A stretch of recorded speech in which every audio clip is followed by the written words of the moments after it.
합니다. 부족한 종의 입술을 주장하셔서 생명의 말씀을 전하는 도구로만 사용하시고 은혜 충만한 복된 시간 되게 하여 주시옵소서.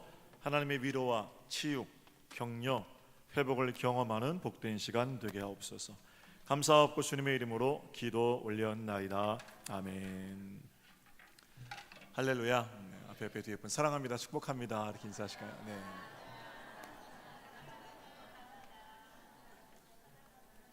지난 한 주간은 정말 시간이 빨리 지나갔습니다. 김동준 목사님 지방집회 강사로 모시고 평택북 지방연합성회를 저희 교회에서 열었는데 10시간 동안 우리는 천국을 맛볼 수 있었습니다. 얼마나 말씀이 내려왔는지요. 저도 맨 앞자리에서 울었다가 웃었다가 시간 가는 줄 몰랐어요. 2018년 정확히 6개월을 살아낸 시점에서 하나님께서 꼭 맞는 말씀으로 우리 가운데 채우셨고 우리는 하나님의 일하심, 회복 경험할 수 있었습니다.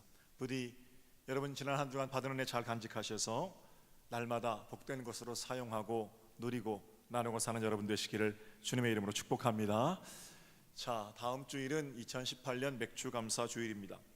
맥주감사 주일을 앞두고 속회공과 순서에 따라 오늘 우리 장로님과 함께 마태복음 26장 읽었습니다. 역시 우리가 잘 알고 있는 그런 이야기이고요. 한 절 한 절 한번 말씀을 읽으면서 은혜를 나눠볼까요? 먼저 마태는 이 일이 어디서 벌어졌는지 이 일이 벌어진 장소를 언급합니다. 6절을 보겠습니다. 6절. 예수께서 베다니 나병 환자 시몬의 집에 계실 때에 됐죠. 7절까지 같이 보면 주님은 베다니에 있는 문둥병 환자 시몬의 집에서 식사를 하고 계셨습니다. 본문은 시몬을 소개할 때 베다니에 있는 시몬 이렇게 안 하고 베다니에 있는 나병 환자 시몬 이렇게 소개하고 있습니다. 여러분, 만약에 시몬이 현재 문둥병을 앓고 있는 사람이라면 이 구절 또는 이 내용은 앞뒤가 좀 안 맞습니다. 본래 나병 환자는 마을에 들어와서 정상인들과 함께 살지 못하거든요. 따로 격리되어 생활해야 합니다. 그런데 오늘 보면 예수님은 그 집에서 식사까지 하고 계셨습니다. 예수님뿐만 아니라 거기 제자들도 함께 있었고 이제 곧 한 여인이 등장해서 기름을 부을 텐데 그것도 나병 환자의 마을과 떨어져 따로 살고 있는 격리 수용된 집에서는 있을 수 없는 일입니다. 그래서 많은 성서학자들이 오늘 본문에 베다니 나병 환자 시몬을 과거의 문둥병을 앓았던 시몬 이렇게 소개하고 이야기합니다. 예수님께 고침을 받았겠지요.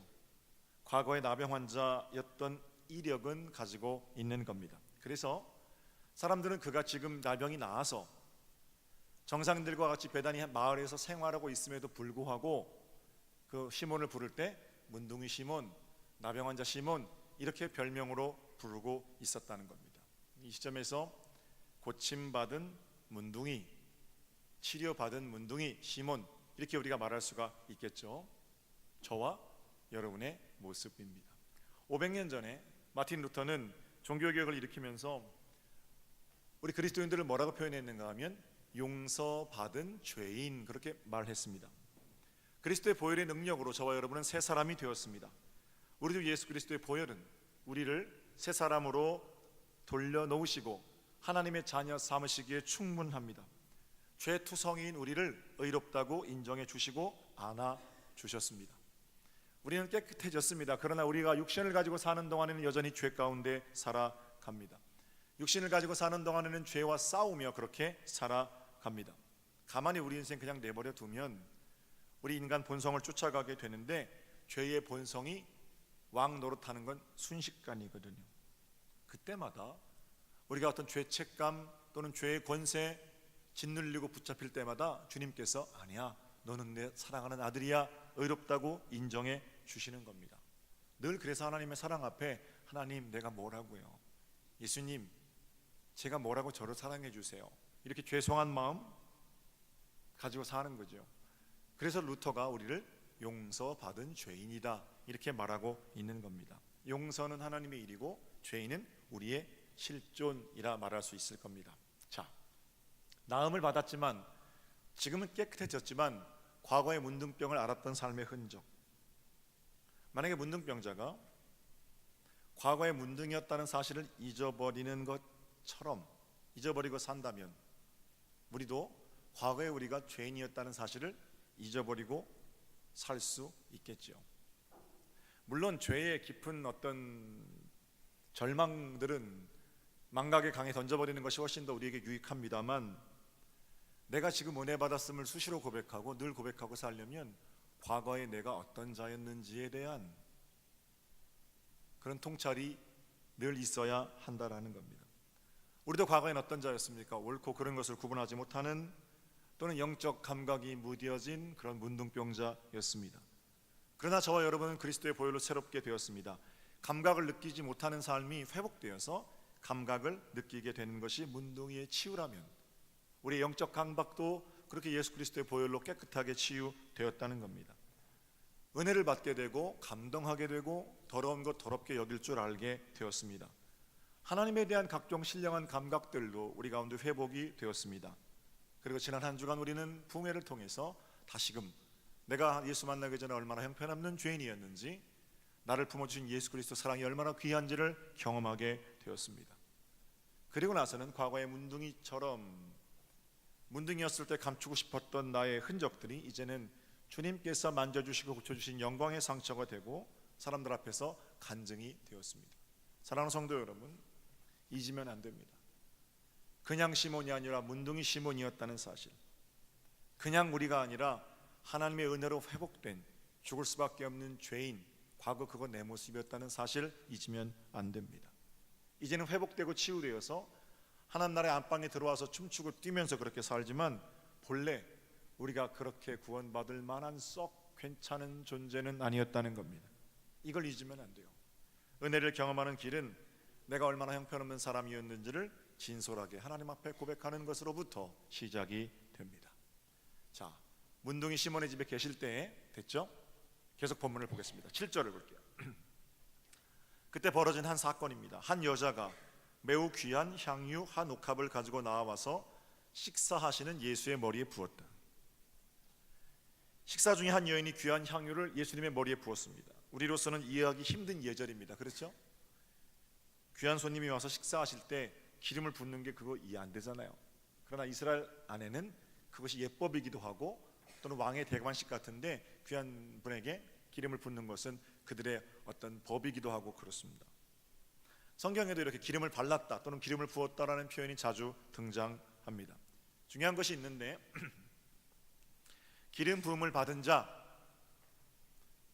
히라보로 기름 부음을 받은 자라는 말의 뜻, 그 단어는 그리스도입니다. 그리스도라는 말의 뜻은 기름 부음을 받은 자라는 거예요. 동시에 그리스도는 히브리어로 메시아거든요. 메시아, 구원자이죠. 기름 부음을 받은 구원자, 이렇게 정의할 수 있을 겁니다. 여러분 잘 아시는 대로 우리가 예수 그리스도 이렇게 고백할 때 예수는 예수님의 고유한 이름이시고 그리스도는 그분의 일할 역할입니다. 문재인 대통령, 그 문재인 씨가 이름이고 대통령은 문재인 씨가 하는 일이잖아요. 문재인 대통령 이렇게 한꺼번에 부르잖아요. 물론 문재인 이렇게 불러도 사람 이름이 됩니다. 그러니까 예수 이렇게 불러도 나사렛 출신 요셉의 아들 예수가 되지만 그분을 그리스도 이렇게 붙이는 것은 예수 구원자, 예수 메시아, 예수 기름 부음 받은 자, 이렇게 한꺼번에 부르는 거거든요. 우리 믿는 사람들 가운데에는 예수와 그리스도 가운데 틈이 없습니다. 예수가 그리스도이시고 그리스도가 예수이십니다. 이게 믿음의 고백입니다. 그래서 우리가 예수교이기도 하고 그리스도교이기도 한 거예요. 예수 그리스도. 기름을 붓는 행위는 예수가 그리스도, 예수가 구원자이시고 예수가 메시아라는 뜻입니다. 그건 기독교의 심장이거든요. 그래서 예수님께서 이 여인의 느닷없는 행동에 대해서 자신의 그리스도됨을 했죠. 기름 부음 받은 자임을, 구원자임을 축하하는 또는 기념하는 그런 일이라고 말씀하시는 겁니다. 12절을 볼까요? 12절. 이 일의 마지막에 예수님께서 이렇게 말씀하십니다. 이 여자가 내 몸에 이 향유를 부은 것은 내 장례를 위하여 함이니라. 연결이 좀 되십니까? 나사렛 예수, 기름 부음, 그리스도, 구원자, 장례, 어떤 단어가 떠오르십니까? 이 모든 것들의 중심을 관통하고 있는 단어는 십자가입니다. 그분은 십자가 위에서 돌아가셨고 3일 만에 부활하심으로 우리의 구세주가 되셨습니다. 돌아가심, 장례, 구원, 십자가, 그걸 기념해서 여인이 기름을 부었다는 거죠. 참으로 복되고 귀한 일입니다. 그런데 예수님의 장례, 십자가의 죽으심과 부활, 우리의 구원, 인류의 구원, 그 복된 일을 기념하는 자리에서 마음 불편한 사람들이 있었습니다. 8절을 볼게요. 8절 9절까지 제가 보겠습니다. 제자들이 보고 분개하여 이르되 무슨 의도로 이것을 허비하느냐, 이것을 비싼 값에 가난한 자들에게 줄 수 있었겠도다 하거늘. 십자가의 죽으심, 온 인류의 구원을 기념하는 그 자리에서 제자들은 분노했습니다. 이유가 뭡니까? 여인이 부은 향유가 너무 비싼 것이었기 때문에 그렇습니다. 제자들이 말하는 거죠. 너 무슨 의도로 이것을 허비하느냐. 똑같은 이야기를 마가와 요한도 전하고 있는데 평행본문인 마가복음과 요한복음에는 그 향유의 이름과 가격도 언급되어 있습니다. 그 향유는 나드라는 이름의 향유이고 가격은 무려 300데나리온 이상 됩니다. 한 옥합에 300데나리온. 지금 우리 돈으로 환산하면 거칠게 환산해도 한 3천만 원 정도 되는 향유예요. 제자들의 눈에는 이 여인이 정신이 나가서 그 자리에서 3천만 원 쏟아버린 겁니다. 어쩌면 제자들이 우리 주님은 겸손하셔서 그런 대접을 좋아하시지 않는다라고 생각했는지도 모릅니다. 애써 제자들 편을 좀 들어주자면 그들 중에 어떤 제자들은 정말로 가난한 사람들을 생각하면서 여인을 꾸짖었는지도 모릅니다. 그러나 우리 주님 제자들의 분노에 대해서 이렇게 말씀하십니다. 10절입니다. 예수께서 아시고 그들에게 이르시되 너희가 어찌하여 이 여자를 괴롭게 하느냐, 그가 내게 좋은 일을 하였느니라. 주님은 오히려 제자들을 꾸짖으십니다. 상식적으로 보면 3천만 원 그 자리에서 쏟아부은 여인이 혼날 판인데 그 낭비를 오히려 칭찬하시고 그 낭비에 대해 지적하는 제자들을 꾸짖으십니다. 왜 그렇습니까? 예수님 너무나 존귀하신 분이기 때문에 그저 3천만 원짜리 향유쯤은 한 자리에서 없애버려도 괜찮은, 그래야 격이 맞는 뭐 그런 말씀입니까? 그거 아니지요. 여전히 이 일이 왜 일어났는가 하는 것이 중요합니다. 앞서 말씀드린 것처럼 이 일은 우리 주님 십자가의 죽으심을 기념하는 일입니다. 십자가의 죽으심으로 온 인류에게 새로운 생명을 허락하신 일, 십자가의 돌아가심으로 온 인류가 하나님께로 가는 길을 열어주셨습니다. 십자가의 돌아가심으로 온 인류가 하나님과 화목하게 되었습니다. 그 엄청난 일을 기념하면서 거기 향유를 부은 겁니다. 그렇다면 여러분, 여인의 행동이 온 인류를 구원하시기 위한 십자가 사건을 기념하는 것이라면 3천만 원이 큰 돈입니까? 작은 돈입니까? 전 인류에게 생명을 주고 영원한 생명을 주고 평화를 이루게 하고 하나님과 화목하게 하는 그 복된 일을 기념하는 돈이라면 3천만 원, 그 돈도 아니지요. 여러분 생각은 좀 다르신지 모르겠어요. 이번에 북미 정상회담이 싱가포르 카펠라 호텔에서 열렸죠. 싱가포르 정부가 의전, 경호, 식사, 행사 이런 거 준비하는 데 쓴 돈이 161억 원이랍니다. 그 행사 하나만을 위해서 싱가포르 정부가 161억 원을 썼는데 그건 낭비했다고 하는 사람 아무도 없습니다. 싱가포르 총리에게 참 잘했다 이렇게 칭찬하죠. 언제 이루어질지도 모르는 북한과 미국의 평화, 언제 이루어질지 모르는 한반도의 평화, 그 김정은과 트럼프가 만나는 그 자리에 161억 원이 안 아깝다는데 이미 우리 가운데 확실하게 이루어진 하나님과의 평화, 그 십자가 사건을 기념하는데 3천만 원은 돈도 아니지요. 그렇게 우리가 생각해 볼 수 있다라는 겁니다.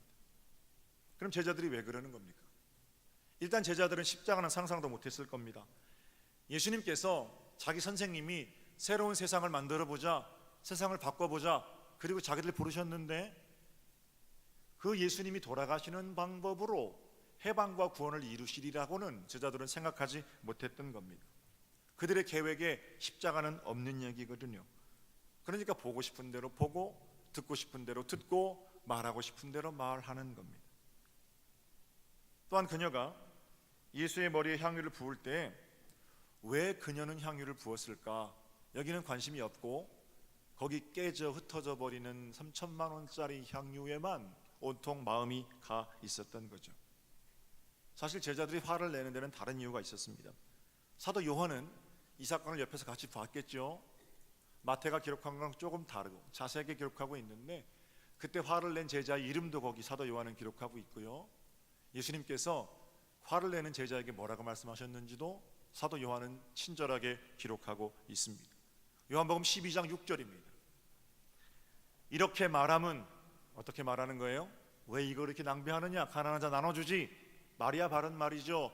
그러나 그렇게 말하는 의도가 있다는 겁니다. 가난한 자들을 생각함이 아니요 그는 도둑이라 돈꾀를 맞고 거기 넣는 것을 훔쳐감이라. 허울 좋은 명분으로 가난한 사람들을 들먹거리기는 하지만 사실은 돈입니다. 입술로는 가난한 자들을 말하고 정의를 외치지만 사실 그들의 속내는 돈이라는 거예요. 우리 주님 알고 계신 거예요. 가난한 자들을 내세우며 뱀의 혀처럼 갈라진 혀로 두 가지 말을 하는 가룟 유다의 뻔뻔함도 주님 알고 계신 거고, 동시에 옥합을 깨트리는 주님 앞에 차마 설 수 없는 여인의 그런 마음도 우리 주님 알고 계셨던 겁니다. 그냥 제자들에게 말씀하시는 거예요. 오히려 이 말씀이 부드러운 말씀이죠. 왜 여인을 괴롭히느냐? 괴롭히지 말아라. 그녀가 내게 좋은 일을 하였느니라. 할렐루야. 사랑하는 여러분, 좋은 일을 하고 예수님께로 칭찬을 받는 여러분 되시기를 주님의 이름으로 축복합니다. 신앙생활은 옳고 그름을 가리자고 하는 게 아니잖아요. 시시비비는 당연히 가려야 되죠. 믿음의 사람들이 믿음이라는 게 뭡니까? 최후 심판이 하나님께 있음을 기억하는 것, 그 믿음의 사람들 아니겠습니까? 내가 심판자가 되고 내가 판단자가 되면 그게 하나님 무시하고 사람 무시하는 불의한 재판장이죠.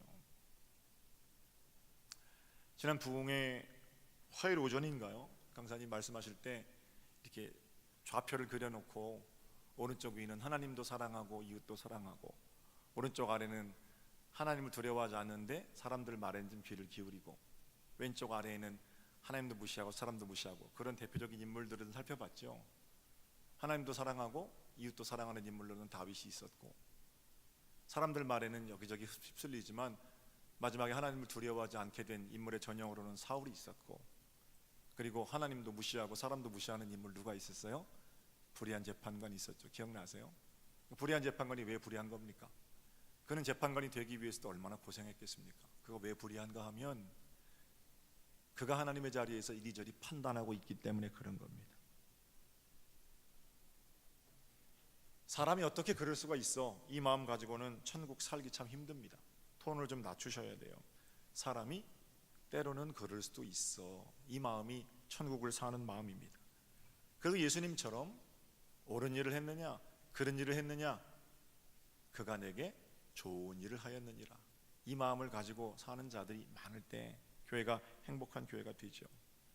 언젠가 제가 한번 말씀드린 적이 있는데, 저희 교회 카페 밑에 인테리어 하는데 한 2,500만 원 정도 들었습니다. 벌써 오래전 일이죠. 당시에 그런 일들은 교회가 해보질 않았기 때문에 제가 신무장로님 회의에서 이렇게 문의드렸어요. 장로님, 2천만 원이 좀 더 든다는데 2천만 원 정도면 우리 1년 동안 장학금 20명 줄 수 있는데 그 장학금 주는 게 더 좋지 않을까요? 2천만 원 들여서 카페 고치는 게 옳은 일일까요? 이렇게 제가 안건으로 내어왔습니다. 여전히 저는 뭐 건물 새로 짓고 가구 새로 들여놓고 이런 걸로는 별로 기쁨이 없거든요. 그래서 그거 하는 게 옳은가? 장로님들께서 회의 끝에 제게 마지막에 이런 말씀 해주셨어요. 목사님, 그건 옳고 그른 일이 아니라 좋은 일입니다. 기준이 다른 거예요. 내 자식이 하는 일에 대해서 옳고 그름의 잣대로 늘 그렇게 말씀하십니까? 그러니까 존경을 못 받으시는 거죠. 때로는 그래야 합니다. 그러나 아버지라면, 어머니라면, 자식이라면 내 아버지, 내 자녀에 대해서는 옳고 그름의 잣대가 아니라 좋은 일로 보아주는 분, 세상에 내가 그를 인정하지 않는데 누가 인정하겠어요? 그런 차원에서 우리의 옳고 그름의 눈은 발전을 위해서 필요하다, 여러 가지 명명들 명분이 있지요. 그럼에도 불구하고 늘 49여야 51은 뭐예요? 좋은 일로 보완해는 그런 일들이 하나님께서 우리에게 주신 특별한 능력이겠죠.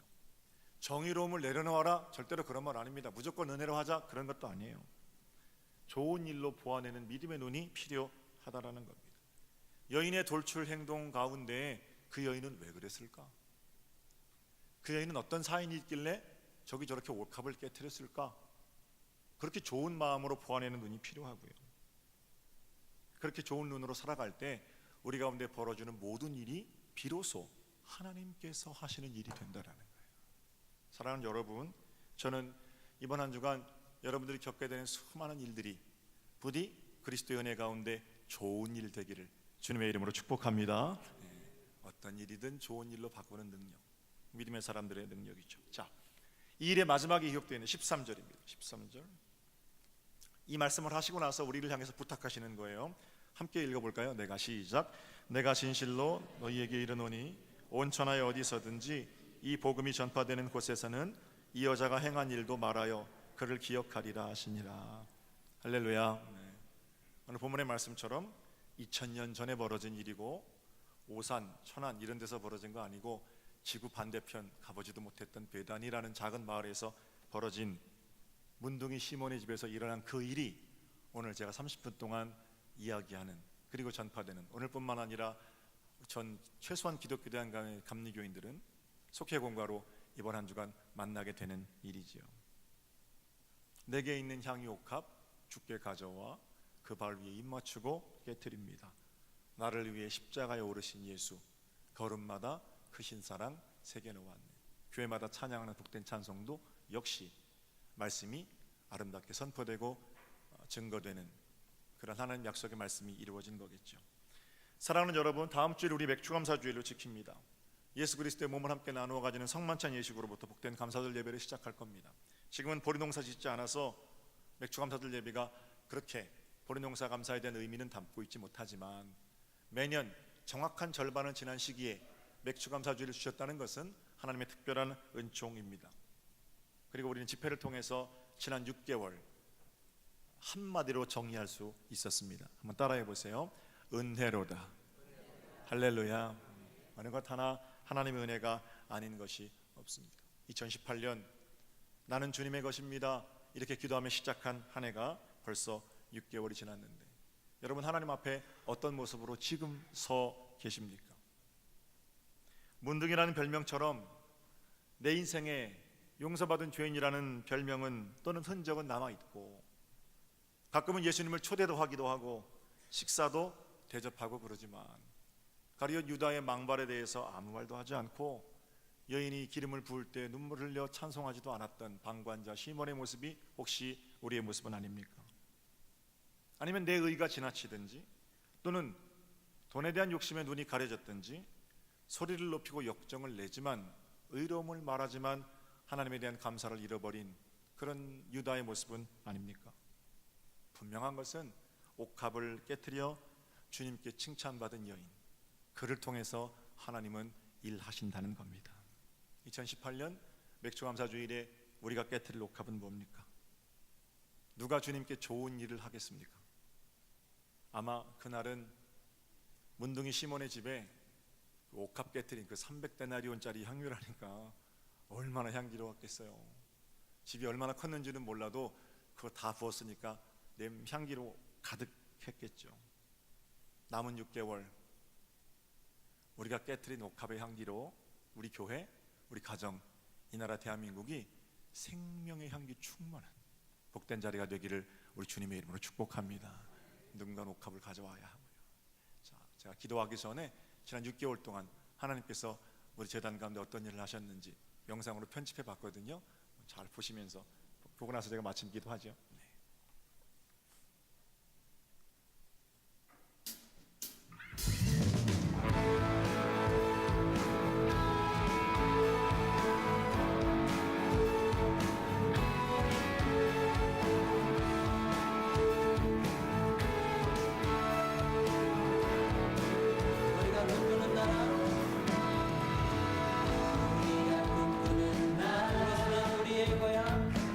그곳은 우리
속히 오리라. 아멘. 그날은 속히 오리라. 그날은 속히 오리라. 그날은 속히 오리라. 우리의 간절한 마음을 다해서 찬양합시다. 그날은 속히 오리라. 그날은 속히 오리라. 그날은 속히 오리라. 사랑의 샘이 넘쳐흐르고 사자와 어린 양이 어린이 독사물에 쏟아 그곳에 나를 사랑의 샘이 넘쳐흐르고 사자와 어린 양이 어린이 동산물에 쏟아 그곳에 나를 사랑의 샘이 넘쳐흐르고 사자와 어린 양이 뛰노는 그곳 어린이 동산물에 쏟아 그곳에 하나님의 사랑의 샘이 넘쳐흐르고 사자와 어린 양이 뛰노는 그곳 어린이 동산물에 쏟아 그곳에 하나님의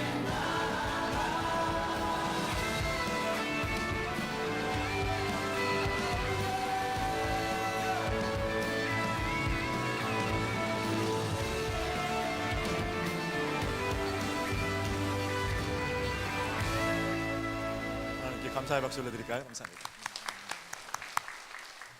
하나님, 지난 6개월 돌아보니 전부 하나님의 은혜였음을 고백합니다. 선하신 하나님께서 감사절을 준비하는 마당에 우리의 깨어진 옥합을 통해서 그리스도 사랑의 향기가 흘러나오게 하시고 우리의 가정과 교회와 평택 땅, 이 나라 대한민국이 생명의 향기로 충만한 은혜의 한 주간 되게 하여 주시옵소서. 그 일에 복되게 사용되어지는 저희들 모두가 되기를 원합니다. 거룩하고 존귀하신 예수님의 이름으로 기도 올려나이다. 아멘.